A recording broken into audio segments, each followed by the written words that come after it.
What's going on, YouTube? JT is born here, and welcome back to another edition of After the Movie. Currently in my theater parking lot, I just got done watching Michael. That's right, for I guess its 30th anniversary, they're doing a re-release of the John Travolta Angel movie, where he drinks, smokes, dances, and all that stuff. And yeah, I couldn't believe it, but okay, I'm just fucking with y'all. This is the Michael Jackson biopic. Michael starring Jafar Jackson as his uncle, Michael Jackson. You also have Coleman Domingo in there. You have Miles Teller. And Mike Myers is in there too for a little bit, which I was kind of surprised to see him in this movie. I guess when it comes to biopics, like Mike Myers just kind of shows up and acts in these things.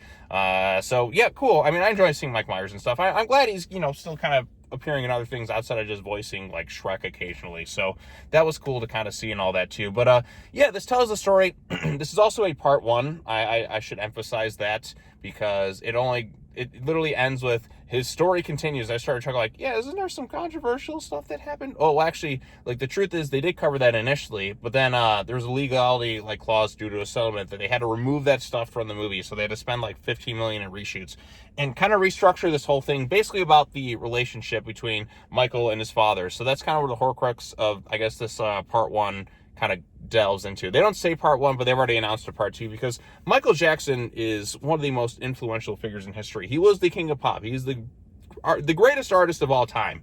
I mean, it's hard to kind of argue against that, like in terms of his impact and sales and just everything kind of changed. I mean, this guy has been dead for since like almost like 17 years or something like that. And his movie is like, the biopic is just going crazy. Like people are dancing in the theaters. Not my screening. I've seen videos of people like doing all that. I mean, even after his death, all these years later, Michael Jackson's impact is still kind of there.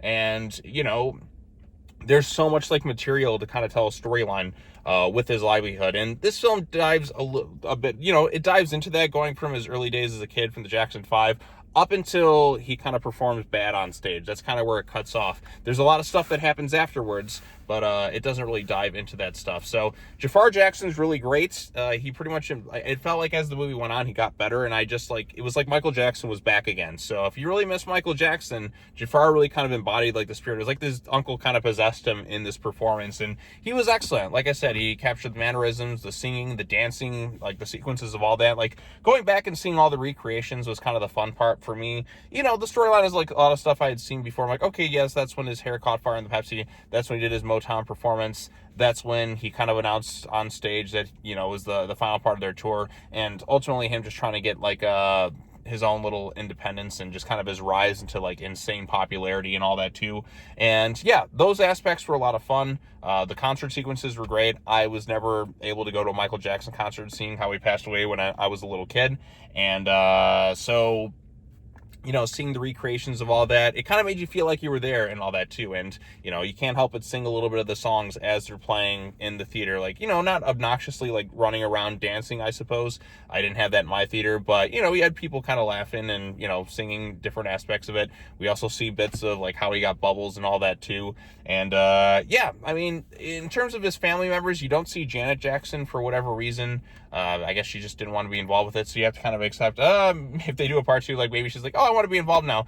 Janet was off over here somewhere else. Maybe they'll do something like that. And this is a movie kind of like done by like his like family estate. So they were heavily involved in the process, and they're definitely going to paint him in like the highest of lights, which, is understandable. They want to have like his image out there and projected in a specific way. It doesn't dive into the controversial aspects of his livelihood, which I know a lot of people are very, I guess, not happy with, but they had a legal thing that they had to kind of do, and maybe in the second part they'll kind of do something like that. But again, we don't exactly know up until like that version or whatever inevitably like releases at some point. They're gonna be fast tracking that soon because this movie's making a lot of money as of right now. So Jafar Jackson, really great. Felt like Michael Jackson was kind of back performing, singing, and all that stuff. He had the voice mannerisms down to a pat. I feel like his uncle would be very proud of his performance. If you got to get somebody within the family to do it. So he did a really good job. Coleman Domingo, he's like a cartoony villain. Like Joe Jackson is just the biggest piece of shit in this thing. And there's even a scene where he's with Don King. They're kind of talking. They feel like two like goofy comic book villains, kind of like interesting. Yeah, we're gonna go on the tour. We're gonna have sponsorships. We're gonna have deals. And I just started chuckling a little bit because it just got a little like cartoony, like towards like that aspect of it. But again, it was he was very entertaining, like as like this piece of shit like Joe Jackson character. I mean, even in the audience, people are like, "Fuck you, Joe," at my screening. So that was that tells you that he did a good job with it. So the musical performances, the recreation stuff, that's also my favorite like aspects of it. I mean, they got to play some of my favorite Michael Jackson songs, and they're obviously going from like his early days and then up through like Off the Wall, then to Thriller, and then a smidge of Bad at the end, but not everything into the making of that. So I'm sure they'll do that in a subsequent part. But yeah, I was pretty entertained by this movie. Again, I can see why some people may not like it if you're not, say, a Michael Jackson fan. But you know, the soundtrack is like a 10 out of 10 because it's Michael Jackson, greatest artist of all time. I mean, he's had so many hit songs, like so many iconic classics that you just can't name them all off the top of your head. Like, oh, that song I love. Oh, that one. I mean, nobody else. I can't think of anybody who has like a lineup of songs just that good, like that many that good.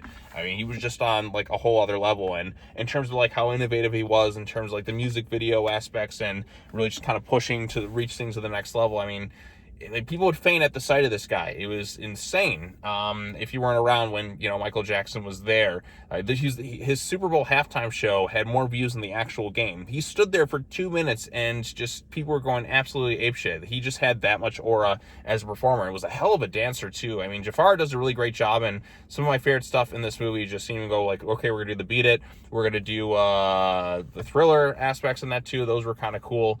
Yeah, so I enjoyed it for what it was. You know, like, they don't do much in terms of like his siblings. I know Janet wasn't in the movie, but they're not really much in terms of characters. And his mom's there.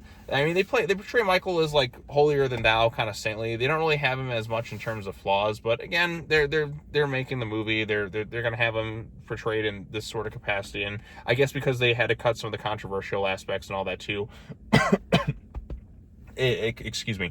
So yeah, there's that. So maybe some people will be taken a little bit back by that aspect, but I don't know, for what it was in terms of the movie, I had a pretty good time. Got to hear some really great music, got to see some cool little performance aspects of it on the film, and I don't know, like I said, I was in an MJ mood. I've been kind of jamming out to MJ music, you know, the past week or so, and hyping up for the release of this movie, and you know, I got to hear a lot of great stuff, and I was like, yeah, I'm gonna dance and I want to sing it. Like it's like the SpongeBob movie where they're in the little bar or whatever, and there's like, who blew this bubble, and he starts singing the Goofy Goober song to kind of get them out, like to out who's like responsible for it. And you know, SpongeBob and Patrick are holding it back, but then you had some other guys start singing the song along with it because they just couldn't help it. And that's what happens when you start playing a ton of Michael Jackson music. It just kind of takes over you, and you're just like, oh, Billie Jean, that's my lover, she's just a girl, claims that I am the one, and it just kind of takes over and all that. Or Don't Stop Till You Get Enough, or my personal favorite, I think, is probably Beat It. I don't know, there's just so many good songs, but Beat It's probably my number one, and I like seeing the making of that video and all that too. And yeah, like I said, it's a good stuff. They also don't into like the accident of when he set his hair on fire and had like third-degree burns or whatever. If you're familiar with the Michael Jackson story a little bit, then it doesn't really cover anything new. It doesn't go as deep as like a character study. You kind of get the idea like right from the get-go. His dad was a piece of shit. He had all this creative juices, like he was, you know, he didn't have much of a childhood, and he's just trying to break free from that and really kind of express his creative juices. So you got that. Joe Jackson, very cartoony in a lot of ways, and just pure evil assholery just the entire movie. There's no real like nuance with his character. He's just that like awful of a person, but it made it for Colin Domingo, very entertaining like as this character, in terms of like you want to spit on the screen or something like that. But yeah, I don't know, maybe there was nuance to him, but this is made by like the siblings on that. They didn't really like their dad, as you can kind of tell right here. So maybe some people have aspects of that, but you got to judge it as a movie for what it is. And as a film, I was pretty entertained by it, and a lot of people in the theater seemed to like it. My friend went with me, he liked it too. So looking forward to seeing what they do with the second part. Like I said, I had a good time with it. Didn't really have much in terms of complaints or whatever, but yeah, it was fun for me. So if you've seen Michael, let me know your thoughts on it in the comment section down below. Like this video, share it with your friends, subscribe to the YouTube channel for more content, hit the bell for notifications, all their fun stuff. I'll be back with more videos soon. I'm playing catch up on a lot of stuff. You won't see any like comic book videos this week because it looks like there's no new ones in terms of like the stuff I cover. So I'll be getting a little bit of a breather in that regard, which is good. I gotta catch up on some other stuff, and then hopefully I'll be all like good to go for the rest of the week or something like that. But anyways, thanks so much for watching. Love y'all, And as always, take care now. Bye-bye then. I will see you all in the next video. Peace out, everyone. Tee-hee!